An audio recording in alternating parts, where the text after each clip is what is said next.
सत श्री अकाल। तुसीं वेख रहे हो पंजाब मेल USA TV। मैं हाँ संजीव यश खन्ना, तुहाडा सारिਆਂ ਦਾ स्वागत करदा पंजाब चर्चा दे विच।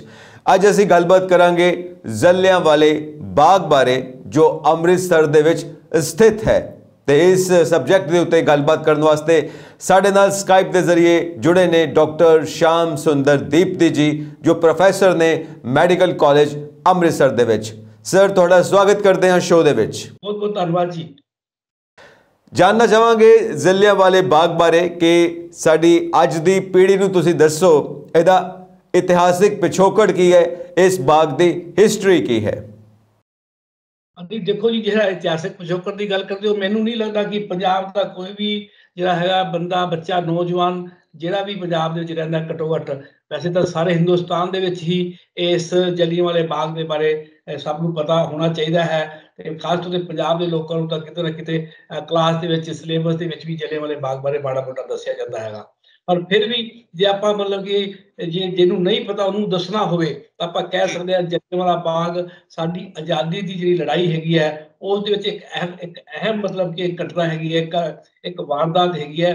ਆਪਾਂ ਕਹਿ ਸਕਦੇ ਹਾਂ ਕਿ ਸਾਡੀ ਆਜ਼ਾਦੀ ਦੀ ਲੜਾਈ ਜਿਹੜੀ ਹੈਗੀ ਹੈ ਭਾਵੇਂ 90 ਸਾਲ ਚੱਲੀ ਹੈ, 1857 ਤੋਂ ਆਪਾਂ ਕਹਿੰਦੇ ਇੱਥੇ ਸ਼ੁਰੂਆਤ ਹੁੰਦੀ ਹੈ ਤੇ 1947 ਤੱਕ ਅਸੀਂ मतलब एक लगातार मतलब कि एक संघर्ष किया है, एक अंदोलन चलाया है अपनी आज़ादी के वास्ते। तो उस दे विच एक बहुत जबरदस्त जो मोड़ हैगा वो साडा जलियांवाला बाग हैगा, जिसने इस सारे अंदोलन में एक नवे रुख दे विच सामने लैके आंदा। ये एक मतलब कि घटना है जी वापरी जी कि अंग्रेज़ों के वास्ते भी मतलब कि आप कह सकते हैं। तो तुसीं इत्थों अंदाजा लगा लो कि ये जी घटना हैगी है 13 अप्रैल को होंगी है, विसाखी का दिन है। पर सारे मतलब कि इस त्योहार को मनाते हैं, अलग अलग रूपों में मनाते हैं, बड़े बड़े पद्धर से पंजाब में भी मनाया जाता है ते होर जिहड़े अपने भारत के भी इस क्योंकि विसाखी जी हैगी साडी फसल नाल जुड़िया हुआ त्योहार भी हैगा। ते नाले नाले हौली हौली इहदे विच धार्मिक जिहड़े पक्ष ने खालसे की स्थापना की गल हैगी है वो भी जुड़ जाते हैगे ने। वो 13 अप्रैल वाले दिन ये वापरदा हैगा ते तुसीं हिसाब लगाओ कि वो विसाखी वाला दिन हैगा ते इस करके भी मतलब कि इसकी महत्ता बढ़ जाती हैगी है। ते जे आपां इहदा होर मतलब कि पिछोकड़ च जाना होवे तां उस समय मतलब कि जिहड़ा सीगा साडे देश दे विच आपां कह सकदे हैगे जदों आज़ादी की लड़ाई चल रही हैगी है ते अंग्रेज़ां ने मतलब कि खास तौर ते पंजाब तो जिहड़े अपने विश्व युद्ध दे विच वर्ल्ड वार दे विच अपने नौजवानों को काफ़ी उन्होंने भर्ती भी किया ते उन्होंने काफ़ी वड्डा हिस्सा भी लिता ते उस ते कुर्बानियां भी दित्तियां। ते सगों मतलब कि पंजाब के लोग सोच रहे सीगे भी असी मतलब कि ना हुण इहदे काफ़ी वड्डा हिस्सा लिया हैगा, अंग्रेज़ां की मदद की हैगी है ते जदों ये लड़ाई खत्म होएगी तां शायद अंग्रेज़ जिहड़े ने सानूं मतलब कि तोहफे दे विच आज़ादी दे देणगे। पर इस होया नहीं, सो होया कि नतीजा उन्होंने आके रोल्ट एक्ट बनाया। उन्होंने पंजाब की जिहड़ी हैगी है स्थिति देखी पंजाब दा, क्योंकि उन्होंने फिर रिपोर्ट मिली कि सानूं नहीं भुलना चाहिए कि उन्होंने दिनों दे विच 1907 दे विच पगड़ी समाज जट्टा जिहड़ी हैगी लहर वो चली सीगी। उस तो बाद गदर लहर चली सीगी जिस च मतलब कि साडे जिहड़े अमरीका तो कैनेडा तो जिहड़े साडे भारत वासी सीगे उत्थे रहिंदे सीगे वो उन्हां नूं छड्ड के ते इत्थे आ रहे सीगे मतलब कि आज़ादी के वास्ते। ते वो गदर लहर जिहड़ी सी जिस दे विच करतार सिंह सराभा है ते होर गदर लहर के बड़े बड़े आगू सीगे वो इत्थे पहुंचे सीगे। ते उन्होंने मतलब राज नूं पलटा करन दी सोची सीगी भी उन्होंने देखा कि विश्व युद्ध दे विच ब्रिटिश जिहड़े ने वो रुझे हुए ने, उन्होंने ध्यान उधर है तो आप इस मौके को संभालीए तो आप मतलब कि जो है ये अंग्रेजों तो मतलब कि आज़ादी का जी मूवमेंट है वो तेज करिए। उन्होंने जो रिपोर्ट मिली उन्होंने देखा भी ये तो सगों मतलब कि जो है साडे मतलब कि इन्हां दिनों दे विच पिछले लंबे समय कह लो 1907 तो मैं जी गल की है शुरू होके ते भी ये इत्थे दा पंजाब दे विच खास तौर ते जिहड़े लोग ने ये अगे वध के मतलब कि इहो जिहियां गतिविधियां कर रहे हैं तो उन्होंने आके रोल्ट एक्ट बनाया। तो रोल्ट एक्ट विच की सीगा उन्होंने सिंपल तौर पर समझाना हो तो उन्होंने आप कह सकते हैं कि कोई दलील नहीं, कोई वकील नहीं, कोई अपील नहीं, ना अपील ना दलील ना वकील, इस तरह का वो कानून सीगा जिहड़ा उन्होंने उस वक्त बनाया। ते उस कानून नूं लैके सारे देश दे विच हाहाकार मच गई कि सारे लोग इकट्ठे हो गए। इत्थों तक कि महात्मा गांधी तक ने उस इस कानून दे विच विरोध दे विच मतलब कि हिस्सा लिया ते काल दित्ती सारे इंडिया दे विच कि आपां इस कानून मतलब कि होंद विच नहीं आन देना। ते फिर घटनाक्रम शुरू होंदा हैगा ਵੀ 30 ਆਪਣੇ ਮਤਲਬ ਕਿ ਆਪਾਂ ਕਹਿੰਦੇ 30 ਮਾਰਚ ਨੂੰ ਮਹਾਤਮਾ ਗਾਂਧੀ ਨੇ ਕਾਲ ਦਿੱਤੀ ਕਿ ਆਪਾਂ ਮਤਲਬ ਕਿ ਇਹ ਜਿਹੜਾ ਵਿਰੋਧ ਕਰਨਾ ਹੈਗਾ, ਵਿਰੋਧ ਦਿਵਸ ਮਨਾਉਣਾ ਹੈਗਾ ਰੋਲਟ ਐਕਟ ਦੇ ਵਾਸਤੇ। ਤਾਂ 30 ਮਾਰਚ ਨੂੰ ਇਹ ਹੋ ਰਿਹਾ ਸੀਗਾ। ਤਾਂ ਪੰਜਾਬ ਪਹਿਲਾਂ ਹੀ ਦੱਸਿਆ ਕਿ ਥੋੜੀ ਜਿਹੀ ਧਰਤੀ ਪਹਿਲਾਂ ਹੀ ਤਿਆਰ ਸੀਗੀ ਪੰਜਾਬ ਦੀ, ਜਿਵੇਂ ਮੈਂ ਤੁਹਾਨੂੰ ਦੱਸਿਆ ਹੈਗਾ ਕਿ 1907 ਵਿੱਚ ਇੱਥੇ ਪਗੜੀ ਸੰਭਾਲ ਜੱਟਾਂ ਦੀ ਲਹਿਰ ਚੱਲ ਰਹੀ ਸੀ, ਐਕਟਿਵ ਲੋਕ ਇੱਥੇ ਕਾਫੀ ਸੀਗੇ। ਤਾਂ ਅੰਮ੍ਰਿਤਸਰ ਉਹਨਾਂ ਵਿੱਚੋਂ ਖਾਸ ਤੌਰ ਤੇ ਅੰਮ੍ਰਿਤਸਰ, ਆਪਾਂ ਲਾਹੌਰ ਵੀ ਕਹਿ ਸਕਦੇ ਕਿ ਅੰਮ੍ਰਿਤਸਰ ਲਾਹੌਰ ਉਸ ਸਮੇਂ ਦੇ ਸਭ ਤੋਂ ਵੱਡੇ, ਕਿਉਂਕਿ 1907 ਦੇ ਵਿੱਚ ਜਿਹੜੀ ਸਰਦਾਰ ਅਜੀਤ ਸਿੰਘ ਭਗਤ ਸਿੰਘ ਦੇ ਚਾਚੇ ਨੇ ਇਹ ਲਹਿਰ ਚਲਾਈ ਸੀਗੀ, ਉਹ ਲਾਹੌਰ ਸੀਗੇ, ਉਹ ਲਾਹੌਰ ਬੇਸ ਸੀਗੇ। ਤਾਂ ਉਹਨਾਂ ਨੇ ਉਹ ਲਹਿਰ ਚਲਾਈ ਸੀਗੀ। ਅੰਮ੍ਰਿਤਸਰ ਜਦੋਂ ਵੀ ਹੁੰਦੀ ਸੀ ਆਪਾਂ ਕਹਿ ਸਕਦੇ ਹਾਂ ਕਿ ਜੇ ਵੰਡ ਨਾ ਹੁੰਦੀ ਤਾਂ ਅੰਮ੍ਰਿਤਸਰ ਤੇ ਲਾਹੌਰ ਟਵਿਨ ਸਿਟੀ ਹੋਣੇ ਸੀਗੇ। ਤਾਂ ਮਤਲਬ ਕਿ ਉਦੋਂ ਮਤਲਬ ਕਿ 30 ਅਪ੍ਰੈਲ ਨੂੰ ਮਤਲਬ ਕਿ 30 ਮਾਰਚ ਨੂੰ ਇਹ ਡਿਸਾਈਡ ਕੀਤਾ ਗਿਆ ਕਿ ਇਹਦਾ ਵਿਰੋਧ ਦਿਵਸ ਮਨਾਉਣਾ ਹੈ। ਤੇ ਅੰਮ੍ਰਿਤਸਰ ਦੇ ਵਿੱਚ ਪਹਿਲਾਂ ਹੀ ਇਸ ਤਰ੍ਹਾਂ ਦੀ ਸੀਗੀ ਤੇ ਇੱਥੇ ਦੋ ਜਿਹੜੇ ਖਾਸ ਡਾਕਟਰ ਕਿਚਲੂ ਤੇ ਸਤਿਆਪਾਲ, ਇਹਨਾਂ ਨੇ ਉਸ ਮੂਵਮੈਂਟ ਨੂੰ ਅਗਵਾਈ ਕੀਤੀ ਤੇ ਉਹ ਅੱਗੇ ਲੱਗ ਕੇ ਉਹਨਾਂ ਨੇ ਮਤਲਬ ਕਿ ਇੱਕ ਇਹਦਾ ਵਿਰੋਧ ਦਿਵਸ ਮਨਾਇਆ। ਉਹ ਵਿਰੋਧ ਦਿਵਸ ਦੇ ਵਿੱਚ ਖਾਸ ਤੌਰ ਤੇ ਜਿਵੇਂ ਕਿਚਲੂ ਹੈ, ਸਤਿਆਪਾਲ ਹੈਗੇ ਤੇ ਹੋਰ, ਕਿਉਂਕਿ ਇੱਥੇ ਕਿਉਂਕਿ ਮੈਂ ਦੱਸ ਰਿਹਾ ਜਿਵੇਂ ਲਾਹੌਰ ਤੇ ਅੰਮ੍ਰਿਤਸਰ ਦੀ ਗੱਲ ਹੈ ਤਾਂ ਇਕੁਅਲ ਅੰਮ੍ਰਿਤਸਰ ਦੇ ਵਿੱਚ ਤੇ ਇਹਦੇ ਵਿੱਚ ਹਿੰਦੂਆਂ ਤੇ ਮੁਸਲਮਾਨਾਂ ਦੀ ਬਰਾਬਰ ਦੀ ਆਬਾਦੀ ਸੀਗੀ। ਤਾਂ ਅੰਗਰੇਜ਼ਾਂ ਨੇ ਚਾਲ ਚੱਲੀ ਕਿ ਅਸੀਂ ਜਿਹੜੇ ਹੈਗੇ ਨੇ ਇਹ ਹਿੰਦੂ ਤੇ ਮੁਸਲਮਾਨ ਇਹਨਾਂ ਨੂੰ ਇਕੱਠੇ ਨਾ ਹੋਣ ਦੇਈਏ। ਤਾਂ ਉਹਨਾਂ ਨੇ ਮਤਲਬ ਕਿ ਉਸ ਸਮੇਂ ਮਤਲਬ ਕਿ ਉਹਨਾਂ ਦੀ ਆਪੇ ਵੰਡੋ ਦੇ ਰਾਜ ਕਰੋ ਵਾਲੀ ਰੀਤੀ ਦੇ ਵਿੱਚ ਉਹਨਾਂ ਨੇ ਪਾਣੀ ਦੇ ਘੜੇ ਰੱਖੇ, ਹਿੰਦੂ ਪਾਣੀ ਤੇ ਮੁਸਲਮ ਪਾਣੀ, ਇਹ ਇਸ ਤਰ੍ਹਾਂ ਦਾ ਉਹਨਾਂ ਨੇ ਖੇਡ ਖੇਡੀ।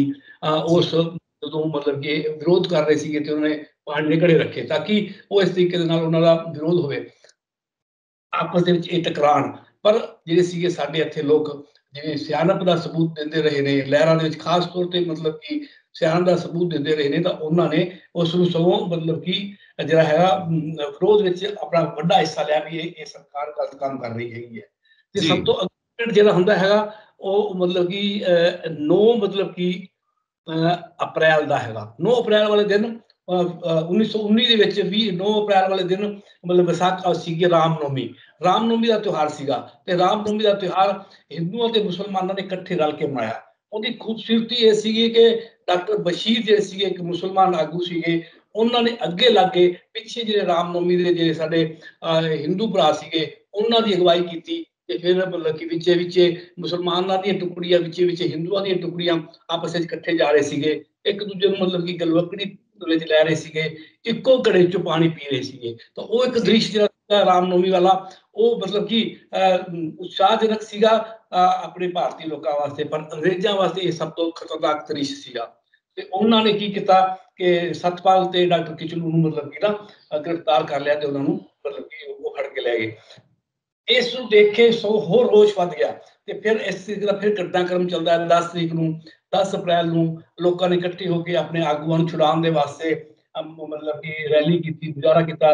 ਜਿਹੜਾ ਇੱਥੋਂ ਦਾ ਕਮਿਸ਼ਨਰ ਸੀਗਾ ਉਹਦੇ ਘਰੇ ਉਹਨਾਂ ਨੇ ਪਹੁੰਚਣ ਦੀ ਕੋਸ਼ਿਸ਼ ਕੀਤੀ, ਪਰ ਰਸਤੇ 'ਚ ਉਹਨਾਂ ਨੂੰ ਰੋਕ ਲਿਆ ਗਿਆ ਤੇ ਉਹਨਾਂ ਦੀ ਗੋਲੀ ਚਲਾਈ ਗਈ। ਤੇ ਜਿਹੜਾ ਅੰਮ੍ਰਿਤਸਰ ਦੇ ਵਿੱਚ ਭੰਡਾਰੀ ਪੁਲ ਹੈ ਉਸ ਨੂੰ ਟੱਪ ਕੇ ਥੋੜਾ ਜਿਹਾ ਅੱਗੇ ਗਏ ਸੀ, ਉੱਥੇ ਹੀ ਗੋਲੀ ਚੱਲੀ ਤੇ 22 ਲੋਕ ਉਸ ਦਿਨ ਮਾਰੇ ਗਏ ਉਹਨਾਂ ਦੀ ਗੋਲੀ ਦੇ ਨਾਲ। ਉਹਦੇ ਨਾਲ ਹੋਰ ਭੜਕਾ ਹੋ ਗਿਆ। ਤੇ ਫਿਰ ਇਸ ਤੋਂ ਬਾਅਦ ਜਦੋਂ ਇਹ ਹੋ ਗਿਆ ਤਾਂ ਫਿਰ ਜਿਹੜਾ ਉਸ ਵਕਤ ਗਵਰਨਰ ਸੀਗਾ ਜਨਰਲ ਅਡਵਾਇਰ ਗਵਰਨਰ ਸੀਗਾ, ਉਹਨੇ ਸਾਰੀ ਕਮਾਂਡ ਜਿਹੜੀ ਸੀਗੀ ਜਨਰਲ ਡਾਇਰ ਨੂੰ ਦੇ ਦਿੱਤੀ ਵੀ ਤੂੰ ਹੁਣ ਇਹਦੀ ਜਿਹੜੀ ਹੈਗੀ ਹੈ ਲਾ ਐਂਡ ਆਰਡਰ ਤੂੰ ਸੰਭਾਲ। ਉਹਨੇ ਕਰਿਆ ਤੇ ਉਹਨੇ ਫਿਰ ਮਤਲਬ ਕਿ ਸ਼ਹਿਰ ਦੇ ਵਿੱਚ ਆਪਣਾ ਐਲਾਨ ਕਰਤਾ, ਕਿਉਂਕਿ ਫੌਜੀ ਸੀਗਾ ਤੇ ਉਹਨੇ ਆਪਣੇ ਫੌਜੀ ਤਰੀਕੇ ਦੇ ਨਾਲ ਸ਼ਹਿਰ ਦੇ ਵਿੱਚ ਐਲਾਨ ਕਰਤਾ, ਕਰਫਿਊ ਲਾਤਾ। ਤੇ ਪਰ ਲੋਕੀ ਜਿਹੜੇ ਸੀਗੇ ਉਹ ਆਪਣੇ ਆਗੂਆਂ ਦੇ ਨੂੰ ਮਤਲਬ ਕਿ ਗ੍ਰਿਫਤਾਰੀ ਨੂੰ ਲੈ ਕੇ ਤੇ ਉਹ ਰੋਲਟ ਐਕਟ ਨੂੰ ਲੈ ਕੇ ਉਹ ਬੜੇ ਪਰੇਸ਼ਾਨ ਤੇ ਉਹ ਸੀਗੇ। ਉਹਨਾਂ ਨੇ ਆਪਣੇ ਤਰਫੋਂ ਗਲੀ ਗਲੀ ਜਾ ਕੇ ਆਪਣੇ ਤਰਫੋਂ ਆਪਣੀ ਮੁਨਾਦੀ ਕੀਤੀ ਵੀ ਆਪਾਂ ਇਕੱਠੇ ਹੋਣਾ ਹੈ। ਉਹਨਾਂ ਨੇ ਦਿਨ ਚੁਣਿਆ 13 ਅਪ੍ਰੈਲ ਦਾ, ਦੱਸਿਆ ਵਿਸਾਖੀ ਵਾਲਾ ਦਿਨ, ਤਾਂ ਕਿ ਅਸੀਂ ਮਤਲਬ ਕਿ ਉਸ ਦਿਨ ਕਿਉਂਕਿ ਜਿਹੜਾ ਜਲਿਆਂਵਾਲਾ ਬਾਗ ਹੈਗਾ ਉਹ ਆਪਣਾ ਦਰਬਾਰ ਸਾਹਿਬ ਦੇ ਲਾਗੇ ਹੈਗਾ, ਉਹ ਇੱਕ ਛੋਟਾ ਜਿਹਾ ਬਾਗ ਸੀਗਾ ਜਿਹਦੇ ਵਿੱਚ 10-15 ਹਜ਼ਾਰ ਲੋਕ ਬਹਿ ਸਕਦੇ ਸੀਗੇ। ਤੇ ਉਹਨਾਂ ਨੇ ਫਿਰ ਕਿਉਂਕਿ ਅੰਮ੍ਰਿਤਸਰ ਦੇ ਜਿਹਨਾਂ ਦੇਖਿਆ ਹੈਗਾ ਉਹਨਾਂ ਦੀ ਬੜੀਆਂ ਭੀੜੀਆਂ ਗਲੀਆਂ ਨੇ ਤੇ ਉਹਨਾਂ ਦੇ ਵਿੱਚੋਂ ਦੀ ਲੋਕੀ ਤੁਰ ਕੇ ਆਰਾਮ ਨਾਲ 2-4 ਹੋ ਕੇ ਜੱਥੇ ਵਿੱਚ ਉੱਥੇ ਪਹੁੰਚੇ ਤੇ ਉੱਥੇ ਉਹ ਇਕੱਠ ਕਰਕੇ ਤੇ ਉਹਨਾਂ ਨੇ 13 ਅਪ੍ਰੈਲ ਨੂੰ ਇਹ ਕੀਤਾ। ਤੇ ਜਨਰਲ ਡਾਇਰ ਨੂੰ ਪਤਾ ਲੱਗ ਗਿਆ ਵੀ ਇਹ ਮੇਰੇ ਕਰਫਿਊ ਦੇ ਲਗਾਉਣ ਦੇ ਬਾਵਜੂਦ, ਮੇਰੀਆਂ ਸਾਰੀਆਂ ਹਦਾਇਤਾਂ ਦੇ ਬਾਵਜੂਦ ਉੱਥੇ ਲੋਕ ਇਕੱਠੇ ਹੋ ਰਹੇ ਨੇ। ਉਹ ਸੀਗਾ ਅੰਗਰੇਜ਼ ਦਿਮਾਗ ਸੀਗਾ, ਦੂਜਾ ਉਸ ਦੇ ਵਿੱਚ ਜਿਹੜਾ ਫੌਜੀ ਦਿਮਾਗ ਸੀਗਾ, ਉਹਨੇ ਸੋਚਿਆ ਕਿ ਮੇਰੀ ਉਲੰਘਣਾ ਹੋਈ ਹੈਗੀ ਹੈ, ਤੇ ਉਹਨੇ ਕਿਹਾ ਮੈਂ ਇਹਨਾਂ ਨੂੰ ਸਬਕ ਸਿਖਾਉਣਾ ਹੈਗਾ। ਉਹਦੇ ਸ਼ਬਦ ਨੇ ਕਿ ਮੈਂ ਸਬਕ ਸਿਖਾਉਣਾ ਚਾਹੁੰਦਾ ਸੀਗਾ, ਤੇ ਉੱਥੇ ਗਿਆ ਤੇ ਉਹਨੇ ਬਗੈਰ ਕਿਸੇ ਚੇਤਾਵਨੀ ਤੋਂ ਸ਼ਾਂਤਮਈ ਬੈਠੇ ਆਪਣੀਆਂ ਗੱਲਾਂ ਕਰ ਰਹੇ, ਰੋਲ ਐਕਟ ਬਾਰੇ ਡਿਸਕਸ ਕਰ ਰਹੇ, ਆਪਣੇ ਜਿਹੜੇ ਹੈਗੇ ਨੇ ਆਗੂਆਂ ਬਾਰੇ ਮਤਲਬ ਕਿ ਉੱਥੇ ਗੱਲ ਕਰ ਰਹੇ ਸੀਗੇ। ਤਾਂ ਉਹਨਾਂ ਨੇ ਮਤਲਬ ਕਿ ਉੱਥੇ ਉਸ ਜਲੂਸ ਦੇ ਵਿੱਚ, ਉਸ ਜਲਸੇ ਦੇ ਵਿੱਚ ਅੰਨ੍ਹੇਵਾਹ ਗੋਲੀਆਂ ਚਲਾਈਆਂ।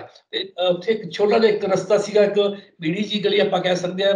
ਜੇ ਆਪਾਂ ਕਹੀਏ ਕਿ ਦੋ ਬੰਦੇ ਵੀ ਜੇ ਇਕੱਠੇ ਤੁਰਨ ਤਾਂ ਉਹ ਮੋਢੇ ਨਾਲ ਮੋਢਾ ਟਕਰਾ ਕੇ ਟੱਪਦੇ ਸੀਗੇ। ਉਹ ਇੰਨੀ ਕੁ ਥਾਂ ਸੀ ਜਾਣ ਵਾਲੀ, ਹੋਰ ਕੋਈ ਰਸਤਾ ਨਹੀਂ ਸੀਗਾ। ਉਹਨੇ ਉਹਨੂੰ ਬੰਦ ਕਰ ਦਿੱਤਾ। ਨੈਚੁਰਲੀ ਜਦੋਂ ਉਹਨੇ ਗੋਲੀਆਂ ਚਲਾਈਆਂ ਤਾਂ ਲੋਕਾਂ ਦੇ ਬਾਹਰ ਨਿਕਲਣ ਵਾਸਤੇ ਕੋਈ ਥਾਂ ਨਹੀਂ ਸੀ। ਜਿਹੜੀ ਜਾਨ ਤੇ ਆਉਣ ਦੀ ਕੋਈ ਥਾਂ ਸੀਗੀ, ਉਹ ਥਾਂ ਜਿਹੜੀ ਸੀਗੀ ਉਹਨੇ ਜਨਰਲ ਡਾਇਰ ਨੇ ਰੋਕੀ ਹੋਈ ਸੀਗੀ, ਉਹਦੇ ਫੌਜੀ ਦਸਤੇ ਨੇ ਰੋਕੀ ਹੋਈ ਸੀ, ਜਿਹੜੇ ਗੋਲੀਆਂ ਚਲਾ ਰਹੇ ਸੀ ਅੱਗੇ ਹੋ ਕੇ। ਤਾਂ ਇਹ ਮਤਲਬ ਕਿ ਇੱਕ ਦ੍ਰਿਸ਼ ਸੀਗਾ ਜਿਹੜਾ ਕਿ ਅਲਟੀਮੇਟਲੀ ਵਾਪਰਿਆ ਰੋਲ ਐਕਟ ਨੂੰ ਲੈ ਕੇ। ਤੇ ਰੋਲ ਐਕਟ ਤੋਂ ਬਾਅਦ ਜਿਹੜੀ ਘਟਨਾਕ੍ਰਮ ਹੈਗਾ ਮੈਂ ਤੁਹਾਨੂੰ ਦੱਸਿਆ ਵੀ 9-10 ਰਾਮਨੌਮੀ ਵਾਲੇ ਦਿਨ 30 ਮਾਰਚ ਤੋਂ ਇਹ ਸ਼ੁਰੂ ਹੋਇਆ ਤੇ ਅਲਟੀਮੇਟਲੀ 13 ਅਪ੍ਰੈਲ ਤੱਕ ਕੇਸ ਆ ਗਿਆ। ਤੇ ਇਹ ਇੱਕ ਜਿਹੜਾ ਘਟਨਾਕ੍ਰਮ ਹੈਗਾ, ਇਸ ਪਿਛੋਕੜ ਨੂੰ ਸਮਝਣ ਦੀ ਲੋੜ ਹੈਗੀ ਹੈ। ਇਸ ਲਈ ਫਿਰ ਮਤਲਬ ਕਿ ਆਜ਼ਾਦੀ ਦੀ ਲੜਾਈ ਵਿੱਚ ਇਸ ਤਰੀਕੇ ਨਾਲ ਮੈਂ ਕਿਹਾ ਕਿ ਜਿਹੜਾ ਸ਼ੁਰੂ 'ਚ ਕਿਹਾ ਸੀ, ਇੱਕ ਮੋੜਵਾਂ ਮਤਲਬ ਕਿ ਮੁਕਾਮ ਲੈਂਦਾ, ਜਿਹਦੇ ਤੁਸੀਂ ਦੇਖ ਲਓ ਕਿ ਮਹਾਤਮਾ ਗਾਂਧੀ ਤੱਕ ਕਿ ਸਾਡੇ ਜਿਹੜੇ ਰਵਿੰਦਰਨਾਥ ਟੈਗੋਰ ਨੇ, ਉਹਨਾਂ ਨੇ ਵੀ ਆਪਣੀ ਜਿਹੜੀ ਸਰ ਦੀ ਉਪਾਧੀ ਸੀਗੀ ਉਹਨੂੰ ਵਾਪਸ ਕਰਨ ਦਾ ਮਤਲਬ ਕੀਤਾ। ਇਹ ਪੂਰੀ ਦੁਨੀਆ ਦੇ ਵਿੱਚ ਇਸ ਘਟਨਾਕ੍ਰਮ ਨੇ ਕਾਫੀ ਵੱਡਾ ਸ਼ੋਰ ਮਚਾਇਆ ਤੇ ਜਿਹੜੇ ਅੰਗਰੇਜ਼ਾਂ ਦੇ ਵਾਸਤੇ ਬਾਅਦ ਵਿੱਚ ਕਹਿ ਲਓ ਵੀ ਇੱਕ ਸਿਰਦਰਦ ਬਣਿਆ ਵੀ ਇਹ ਅਸੀਂ ਕਰ ਕੀ ਬੈਠੇ। ਭਾਵੇਂ ਉਹਨਾਂ ਨੇ ਜਨਰਲ ਅਡਵਾਇਰ ਨੂੰ ਮਤਲਬ ਕਿ ਪੇਸ਼ੀ ਕੀਤੀ ਹੁੰਦੀ, ਉਹਨਾਂ ਨਾਲ ਗੱਲਬਾਤ ਕੀਤੀ ਵੀ ਤੂੰ ਇਹ ਕੀ ਕੀਤਾ, ਤੂੰ ਲੋਕਾਂ ਨੂੰ ਇਹ ਵੀ ਨਹੀਂ ਕਿਹਾ ਕਿ ਤੁਸੀਂ ਵੀ ਮੈਂ ਗੋਲੀ ਚਲਾ ਦੂੰਗਾ ਤੁਸੀਂ ਭੱਜ ਜਾਓ ਜਾਂ ਮਤਲਬ ਤਿੱਤਰ ਬਿੱਤਰ ਹੋ ਜਾਓ। ਉਹਨੇ ਕੋਈ ਚੇਤਾਵਨੀ ਨਹੀਂ ਦਿੱਤੀ, ਸਗੋਂ ਉਹਨੇ ਜਵਾਬ ਦਿੱਤਾ ਵੀ ਮੈਂ ਇਸ ਕਰਕੇ ਚੇਤਾਵਨੀ ਨਹੀਂ ਦਿੱਤੀ ਕਿਉਂਕਿ ਮੈਂ ਪਹਿਲਾਂ ਅਨਾਉਂਸ ਕਰ ਚੁੱਕਾ ਸੀਗਾ, ਇਹਨਾਂ ਦਾ ਮੇਰੀ ਪਹਿਲਾਂ ਹੀ ਉਲੰਘਣਾ ਕੀਤੀ ਸੀਗੀ ਤੇ ਮੈਂ ਇਹਨਾਂ ਨੂੰ ਸਬਕ ਸਿਖਾਉਣਾ ਚਾਹੁੰਦਾ ਸੀਗਾ ਤਾਂ ਕਿ ਇਹੋ ਜਿਹਾ ਵਾਕਿਆ ਫਿਰ ਕਦੀ ਨਾ ਵਾਪਰੇ। ਤਾਂ ਉਸ ਨੂੰ ਪਰ ਫਿਰ ਵੀ ਉਹਨਾਂ ਨੇ ਬਰੀ ਕਰ ਦਿੱਤਾ ਗਿਆ। ਤਾਂ ਮਤਲਬ ਕਿ ਕਿਉਂਕਿ ਨੈਚੁਰਲੀ ਉਹਨਾਂ ਦੇ ਹੱਕ ਵਿੱਚ ਜਾਣ ਵਾਲਾ ਵਾਕਿਆ ਸੀਗਾ ਤੇ ਇਸ ਕਰਕੇ ਅੰਗਰੇਜ਼ਾਂ ਨੇ ਜਨਰਲ ਡਾਇਰ ਦੇ ਉੱਤੇ ਵੀ ਕੋਈ ਉਸ ਤੋਂ ਮੁਕੱਦਮਾ ਨਹੀਂ ਚਲਾਇਆ, ਉਹਨੂੰ ਕੋਈ ਸਜ਼ਾ ਸੁਝਾ ਉਸ ਤਰ੍ਹਾਂ ਦੀ ਨਹੀਂ ਦਿੱਤੀ। ਤਾਂ ਇਹ ਇੱਕ ਘਟਨਾਕ੍ਰਮ ਹੈਗਾ ਜਿਹੜਾ ਸਾਨੂੰ ਮਤਲਬ ਕਿ ਚੇਤੇ ਰੱਖਣਾ ਚਾਹੀਦਾ ਹੈ, ਜਿਸ ਨੇ ਸਾਡੀ ਆਜ਼ਾਦੀ, ਦੇਸ਼ ਦੀ ਆਜ਼ਾਦੀ ਦੇ ਵਾਸਤੇ ਇੱਕ ਬਹੁਤ ਵੱਡੀ ਭੂਮਿਕਾ ਨਿਭਾਈ। ਦੂਸਰੀ ਜਿਹੜੀ ਗੱਲ ਮੈਂ ਇਸ ਵਿੱਚ ਉਭਾਰਨ ਵਾਲੀ ਹੈਗੀ ਉਹ ਹੈਗੀ ਹੈ ਸਾਡੀ ਏਕਤਾ, ਜਿਹੜੀ ਮੈਂ ਤੁਹਾਨੂੰ ਦੱਸੀ ਵੀ ਰਾਮਨੌਮੀ ਵਾਲੇ ਦਿਨ ਵੀ ਨਜ਼ਰ ਆਈ, ਪਹਿਲਾਂ ਵੀ ਨਜ਼ਰ ਆਈ ਤੇ ਸਾਡੇ ਹਿੰਦੂ ਮੁਸਲਮਾਨ ਭਰਾਵਾਂ ਨੇ ਆਪਸ ਵਿੱਚ ਰਲ ਕੇ ਅੱਗੇ ਪਿੱਛੇ ਲੱਗ ਕੇ ਇੱਕ ਦੂਜੇ ਨੂੰ ਸਹਾਰਾ ਦੇ ਕੇ ਇੱਕ ਦੂਜੇ ਨਾਲ ਗਲਵਕੜੀਆਂ ਪਾ ਕੇ ਜਿਹੜੀ ਹੈਗੀ ਹੈ। ਤੇ ਉਸੇ ਤਰੀਕੇ ਨਾਲ ਜੇ ਆਪਾਂ ਜਲਿਆਂਵਾਲੇ ਬਾਗ ਦੇ ਵਿੱਚ ਵੀ ਜਿਹੜੇ ਲੋਕ ਸ਼ਹੀਦ ਹੋਏ, ਮਤਲਬ ਕਿ ਜਿਹੜੇ ਉੱਥੇ ਜਿਨ੍ਹਾਂ ਤੇ ਗੋਲੀ ਚੱਲੀ, ਉਹਨਾਂ ਦੀ ਆਪਾਂ ਵੀ ਜੇ ਗਿਣਤੀ ਕਰ ਲਈਏ ਤਾਂ ਉਸ ਦੇ ਵਿੱਚ ਵੱਡੀ ਗਿਣਤੀ ਜਿਹੜੀ ਹੈਗੀ ਮੁਸਲਮਾਨਾਂ ਦੀ ਉਹਦੇ ਵਿੱਚ ਹੈਗੀ ਹੈ, ਸਿੱਖਾਂ ਦੀ ਹੈਗੀ ਹੈ, ਹਿੰਦੂਆਂ ਦੀ ਹੈਗੀ ਹੈ। ਤਾਂ ਇਸ ਕਰਕੇ ਕੁਰਬਾਨੀ ਵੀ ਆਪਣੇ ਆਪ ਦੇ ਵਿੱਚ ਇੱਕ ਸੰਦੇਸ਼ ਦੇਣ ਵਾਲੀ ਹੈਗੀ ਹੈ ਵੀ ਕਿਵੇਂ ਅਸੀਂ ਆਪਸ ਦੇ ਵਿੱਚ ਸਾਂਝ ਬਣਾ ਕੇ, ਭਾਈਚਾਰਕ ਸਾਂਝ ਨਾਲ ਬਣਾ ਕੇ ਅਸੀਂ ਮਤਲਬ ਕਿਵੇਂ ਕੋਈ ਵੀ ਅੰਦੋਲਨ ਜਿਹੜਾ ਹੈਗਾ ਉਹ ਲੜ ਸਕਦੇ ਹੈ। ਤੇ ਉਹਨੂੰ ਤੇ ਅਲਟੀਮੇਟਲੀ ਰੋਲ ਐਕਟ ਨੂੰ ਵਾਪਸ ਹੋਣਾ ਪਿਆ। ਇਹ ਮਤਲਬ ਕਿ ਸਾਡਾ ਇੱਕ ਹੋ ਗਿਆ ਹੈ ਜੀ। ਔਰ ਇਸ ਘਟਨਾਕ੍ਰਮ ਤੋਂ ਬਾਅਦ ਭਗਤ ਸਿੰਘ ਵੀ ਅੱਗੇ ਆਉਂਦੇ ਨੇ ਕਿਉਂਕਿ ਉਹ ਜਲਿਆਂਵਾਲੇ ਬਾਗ ਗਏ, ਉੱਥੇ ਨਤਮਸਤਕ ਹੋਏ ਤੇ ਖੂਨ ਨਾਲ ਭਰੀ ਹੋਈ ਮਿੱਟੀ ਇੱਕ ਬੋਤਲ ਵਿੱਚ ਭਰ ਕੇ ਆਪਣੇ ਨਾਲ ਲੈ ਕੇ ਆਏ ਤੇ ਉੱਥੋਂ ਉਹਨਾਂ ਨੇ ਆਜ਼ਾਦੀ ਵਾਸਤੇ ਸੰਘਰਸ਼ ਸ਼ੁਰੂ ਕੀਤਾ। ਇਹ ਸਾਡੀ ਵਿਰਾਸਤ ਹੈ ਜਿਹਨੂੰ ਅਸੀਂ ਸਾਂਭ ਕੇ ਰੱਖੀਏ। ਤਾਂ ਪਰ ਜਾਨਣਾ ਇਹ ਚਾਹਾਂਗੇ ਤੁਹਾਡੇ ਕੋਲੋਂ, ਆਪਣੀ ਇਸ ਵਿਰਾਸਤ ਨੂੰ ਅਸੀਂ ਸਾਂਭ ਕੇ ਕਿਉਂ ਰੱਖੀਏ ਭਲਾ? ਹਾਂਜੀ ਦੇਖੋ, ਮੈਂ ਪੂਰਾ ਘਟਨਾਕ੍ਰਮ ਦੱਸਿਆ ਤੇ ਸਾਰੇ ਘਟਨਾਕ੍ਰਮ ਦੇ ਮੈਂ ਜਿਹੜੀ ਇੱਕ ਗੱਲ ਸਾਂਭ ਕੇ ਰੱਖਣ ਵਾਲੀ ਸੀਗੀ ਉਹ ਇੱਕ ਸੁਨੇਹਾ ਸੀਗਾ ਜਿਹੜਾ ਸਾਡਾ ਆਪਸ ਵਿੱਚ ਭਾਈਚਾਰਕ ਸਾਂਝ ਦਾ, ਇੱਕ ਹਿੰਦੂ ਮੁਸਲਮਾਨ ਏਕਤਾ ਦਾ ਜਿਹੜਾ ਸੀਗਾ, ਉਹ ਇੱਕ ਵਿਰਾਸਤ ਹੈਗੀ। ਅਸੀਂ ਵਿਰਾਸਤ ਕਹਿੰਦੇ ਕਿਹਨੂੰ ਹੈ?